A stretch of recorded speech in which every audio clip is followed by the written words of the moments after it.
السلام علیکم ناظرین، آپ دیکھ رہے ہیں پال نیوز۔ میں اس وقت موجود ہوں جہلم کے علاقہ کشمیر کالونی میں،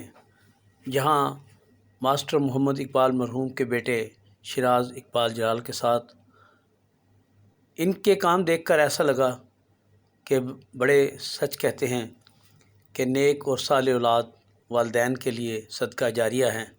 اسی مشن کو جاری رکھتے ہوئے شیراز اقبال جلال نے کشمیر کالونی کے وسط میں ایک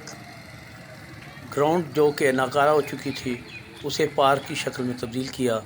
اور اس کا نام کشمیر پارک رکھا۔ اس کے ساتھ انہوں نے تقریباً 400 گھروں کے لیے ایک واٹر فلٹریشن پلانٹ کا اہتمام رحمت ویلفیئر فاؤنڈیشن کے ساتھ مل کر کیا، جس کا افتتاح گزشتہ روز کر دیا گیا۔ الحمدللہ اب لوگوں کو پینے کا صاف، شفاف اور صحت مند پانی میسر ہوگا۔ اسی طرح انہوں نے قبرستان میں جو سب سے بڑی قلت تھی وہاں پانی کی تھی، انہوں نے اس قلت کو دور کرنے کے لیے وہاں بور کروایا اور اس پہ ایک کمرہ بنوا رہے ہیں، اور اس کے ساتھ انہوں نے اس کے اوپر انہوں نے بڑی ٹینکی بنوانی ہے تاکہ قبرستان میں آنے والے لوگ وضو کر سکیں اور جنازہ کی صورت میں بھی وہاں ان کو پانی میسر آ سکے۔ ایسے نیک کام کرنے والے بچے اپنے والدین کے لیے صدقہ جاریہ ہیں، اور ان کا کہنا ہے کہ میری خواہش ہے کہ میں اپنے والد کے ایصال ثواب کے لیے ایسے نیکی کے کام کرتا رہوں اور کر رہا ہوں۔ انشاءاللہ ہم امید کرتے ہیں کہ یہ کشمیر کالونی کے لیے ایک مسیحا ثابت ہوں گے۔ انہوں نے ایک بات کا اعادہ کیا کہ میرے یہ سارے فلاحی کام جو ہیں اس میں رتی بھر بھی